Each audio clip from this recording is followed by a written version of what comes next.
On est toujours sans nouvelles ce soir de nos deux confrères et amis de France 3, disparus il y a 4 jours en Afghanistan. Tout ce que l'on sait de manière certaine, c'est qu'ils ont été enlevés à quelques kilomètres à peine d'une base militaire française. Aujourd'hui, les contrôles et les fouilles dans cette zone se sont donc multipliés.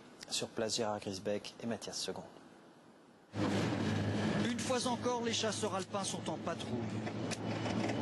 Ce village semble paisible, mais semble seulement, car la route que nous empruntons est extrêmement dangereuse. Les deux journalistes de France 3 ont d'ailleurs été enlevés pas loin d'ici. La dernière fois, quand on s'est mis sur cette position, il y avait un personnel en fait qui nous observait sur le bâtiment le long du flanc de la montagne là-bas. Et là, il y a encore en fait. Donc on a le tireur de précision qui le fixe avec ses lunettes pour voir ce qu'il fait. Devant le convoi, des légionnaires du génie tentent de détecter des explosifs que des talibans auraient pu poser.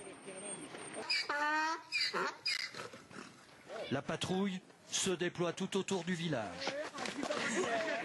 Et les premiers à venir voir les soldats, ce sont bien sûr les enfants. Dans le but de gagner les cœurs, c'est toujours bien d'avoir les enfants avec nous et qu'ils soient au moins favorables à notre présence. Les enfants, eux, tiennent un tout autre langage. Nous, on n'aime pas les soldats. Quand ils tirent sur les talibans, ils tirent aussi sur nous.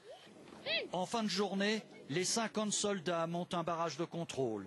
On a 2 Pax avec quelque chose de brillant dans les mains. Pour les fouilles, il faut bien séparer les hommes des femmes. Ici, c'est un peu plus compliqué parce que s'il y a une présence d'hommes, elles ne veulent pas forcément toujours, ou souvent c'est leur mari ou leurs proches qui ne veulent pas.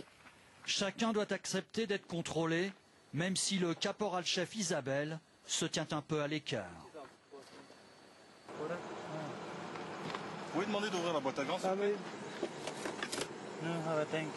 Ce soir, les soldats n'ont encore rien trouvé de compromettant. Sur cette route où ont été enlevés les deux journalistes de France 3, les contrôles sont devenus systématiques de jour comme de nuit, car le temps presse, l'armée a décidé d'engager tous ses moyens.